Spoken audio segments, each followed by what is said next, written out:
Bienvenue dans Entretien. Nous recevons ce jour Maître Didier Kondo. Il est porte-parole général des interfédérales de l'UDPS. Avec Maître Didier Kondo, on va scruter l'actualité politique de l'heure en République démocratique du Congo. Maître Didier Kondo, bonjour. Bonjour Nadine. Bienvenue dans Entretien. Ah, merci Nadine. Comment ça va? Dieu fait grâce, et vous-même? Ouais, ça va. Alors, d'entrée de jeu, le président de la République, Félix Antoine Tshisekedi, était devant les Nations Unies, du haut de la tribune des Nations Unies. Il a parlé. Il a parlé de la RDC, son pays, et évidemment de l'Afrique, puisqu'il est le président en exercice de l'Union africaine. Mais parlons de la RDC. Le président affirme l'éradication des troupes rebelles à l'Est. Il promet de ramener la paix à l'Est de la République démocratique du Congo et de tenir les élections en 2023. Votre lecture, votre appréciation par rapport au discours du chef de l'État du haut de la tribune des Nations Unies. Le président de la République, Excellence Félix Antoine Tshisekedi, je répète bien, c'est un nom que Dieu a donné à notre peuple, à notre pays, pour l'avancement, pour le développement, pour la paix, pour la sécurité dans notre pays. En 2018, pendant sa campagne électorale, des passages à l'est du pays, il avait, entre autres, fait comme promesse de tout faire pour donner la paix à nos frères de l'Est, pour donner la paix au peuple congolais. L'insécurité à l'est de la République perdure depuis l'entrée de l'AFDEL, plus de 20 ans aujourd'hui. Et au jour le jour, les gens mouraient par des centaines. Il ne pouvait jamais se passer 2-3 jours sans que nous ayons les nouvelles de centaines de personnes tuées, ou de plusieurs centaines de personnes tuées. Et régulièrement. C'est ainsi que le chef de l'État, élu, a tenu à respecter sa promesse de campagne électorale. Il a commencé par déclarer à Bukavu, il avait commencé par déclarer dans la ville de Bukavu que même s'il fallait donner sa tête à couper, il était prêt pour que la paix revienne à l'est de la République. Et dans ce cadre-là, il a mis un peu de temps pour comprendre réellement ce qui se passe à l'Est, avant d'attaquer. Et lorsqu'il a compris, il a déclaré, a décrété l'état de siège au niveau de l'Est de la République, pour que toute l'administration soit entre les mains de l'armée, la sécurité totalement entre les mains de l'armée, dans le but de voir qui est celui-là qui peut être au-dessus de nos vaillants militaires, de nos vaillants soldats, pour continuer à semer la terreur au sein de la population, pour continuer à tuer les gens à l'est de la République. C'est ainsi que chaque fois qu'on arrive vers la fin de la période due pour l'état de siège, on a toujours renouvelé.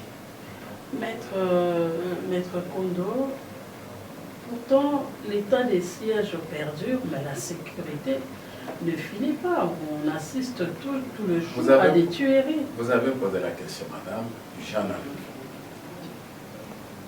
Je le répète, l'état de siège est là, et cela a fait également l'objet du discours de notre président au siège des Nations Unies, où il a fait voir la situation que traverse le pays, les efforts que lui et son gouvernement ont déployés jusqu'à ces jours pour réduire l'agression de la part des ennemis, pour réduire cette insécurité-là. Vous n'avez pas à 100% tort de dire que, malgré la présence de l'état de siège, l'insécurité règne, il y a toujours des tueries. Je peux dire oui, mais en raison de 0,1%. Pourquoi? Ce qui se passe aujourd'hui à l'Est, ce n'est pratiquement plus les combats de face à face. C'est devenu une sorte de guérilla. Vous voyez un voleur qui vise à voler quelque chose, il fait tout pour venir en camouflette, il se cache pour surprendre. Et les gens sont surpris qu'il a déjà posé. C'est comme ça que ces kamikazes-là viennent, procèdent pour surprendre. Mais pour vous dire que l'état de siège a joué un rôle capital, un rôle meilleur, non pas seulement qu'il nous a permis de connaître tous les auteurs de ces agressions-là, du côté des Congolais ou des étrangers siens, et ainsi que ceux qui les soutiennent financièrement. Vous verrez que le peuple autochtone, les originaires de là, ceux qui vivent là-bas, si vous leur demandez aujourd'hui de mettre fin à l'état de siège, ils vont vous dire non. Pourquoi? Parce que l'état de siège est bénéfique.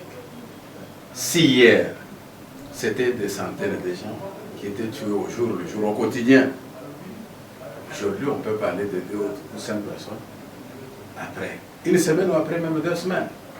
Donc c'est bel et bien éradiqué, ce n'est plus comme avant. Très bien. Des langues se délient de plus en plus pour dire que nous partons des violations en violation. Nous, on viole le président, l'Assemblée nationale, le gouvernement violerait la Constitution en cette matière de l'état de siège. Vous, en tant qu'homme de droit également, que prévoit la Constitution? Est-ce que le président de la République est dans le bon? Parce que nous sommes dans la 8e prorogation déjà. Je vous dis, quand il dit qu'il... je vous dis que le président de la République est vraiment dans le bon. Parce que le régime d'un état de siège ou d'un état d'urgence, que c'est terminé, on ne voit plus ce que beaucoup de militaires font à l'Est. On ne voit plus l'importance de l'état de siège puisqu'il n'y a plus à 100% d'agression là-bas. Il n'y a plus à 100% des groupes armés étrangers qui sèment la terreur là-bas. Mais vous l'avez déclaré ici que malgré l'état de siège, il y a toujours des tueries dont je vous ai parlé ici, des cas isolés qui sont perpétrés par des gens qui viennent comme des voleurs, qui viennent en voleur en quelque sorte, pour causer ces désastres-là. Donc aussi longtemps que cette situation pour laquelle l'état de siège a été décrété n'a pas encore pris fin, l'état de siège continuera. On comprendrait qu'on parle, comme vous le dites, de la violation, si le chef de l'État continue à maintenir les militaires sans passer pour recevoir l'autorisation de l'Assemblée nationale tous les 15 jours. Or, il le respecte, il le fait. À quoi résiderait la violation? Ça, c'est un langage des détracteurs de notre chef de l'État, du pouvoir de l'UDPS, qui ne voit que ce qui est sombre là où tout le monde trouve la lumière. Voilà ma réponse à votre préoccupation. Très bien. Le président a aussi annoncé sa ferme volonté d'organiser les élections en 2023. Mais ici, nous voyons ce qui se passe au pays. Les revendications par-ci, par-là, l'opposition qui ne voit pas les élections se tenir en 2023, la désignation des animateurs de la CENI qui tarde à être faite. Comment voyez-vous les élections en 2023? Est-ce que c'est réel ce que le président de la République est en train d'affaire? Nous avons un chef de l'État qui est un homme de parole, qui ouvre sa bouche pour parler de la vérité telle qu'elle existe, à moins de parler un jour des cas fortuits, des cas de force majeure, comme on a connu avec la pandémie Covid-19, pour que les élections ne puissent pas se tenir. Mais tant que ce n'est pas le cas, il y aura bel et bien des élections. S'il l'a confirmé aux Nations Unies, il n'a fait que la répétition, puisqu'il l'avait déjà déclaré qu'en 2023, il y aura bel et bien des élections. Les mouvements de protestation, qui protestent? Ces contestateurs-là, qui sont-ils? C'est des gens qui ne veulent pas qu'on aille aux élections, mais ils veulent procéder autrement. Nous avions suivi. Mais le blocage est là. Je vous en prie, je n'ai pas encore terminé, j'en arrive. Nous avions suivi les gens de la Mouka. Nous les avions suivis. Ils cherchent quoi? Qu'on se mette autour d'une table pour négocier les réformes électorales consensuelles, pendant qu'il y a une loi qui vient même d'être... Il y a d'abord la loi sur la CENI qui vient d'être renouvelée, et nous avons une loi électorale qui n'a jamais été abrogée. J'ai dit qu'il n'a jamais été abrogée. Comment alors parler en termes de négociation alors que la constitution du pays fixe les choses, les lois du pays en matière des élections fixent les choses correctement. Lorsque vous dites que même au niveau de la CENI, nous ne sommes pas des partisans des violations des lois. Nous ne sommes pas les partisans de l'illégalité. Ça fait mal au cœur. Ça fait mal au cœur. La procédure relative à la désignation de celui qui doit présider toute la CENI est prévue. Elle est renvoyée à qui? Elle est renvoyée aux confessions religieuses, qui sont au nombre de 8. Et elle dit clairement que les confessions religieuses doivent procéder au consensus. Et que si le consensus ne tient pas, on passe au vote. Il est vrai qu'il n'y a pas eu consensus. N'y a-t-il pas eu élection? Il y a eu élection. Sur les 8, il y a 6 qui ont voté pour quelqu'un. 2 seulement qui n'ont pas accepté.